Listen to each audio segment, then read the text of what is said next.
Hey guys, it's me Risa. So I'm making some delicious bassa fish for my husband, and I'm making some delicious trout for my daughter.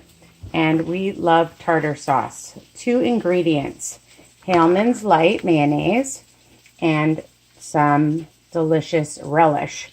So I'm using 3 tablespoons of mayonnaise, okay? And you can use as much or as little as you want. So I've put in 3 tablespoons, and I'm going to measure out about a tablespoon of relish and add that and mix. Super easy. I usually like to taste it, and I might have a teaspoon of it, but it's really for my husband and daughter. But this is super delicious and easy like that. You can add more relish if you like it. Just taste it. If you want a little bit of salt and pepper, you can, but we don't do that. 2 ingredients, Hellmann's Light, and I used any brand. I mean, you can use what brand you like, but I like also the Bick Sweet Green Relish.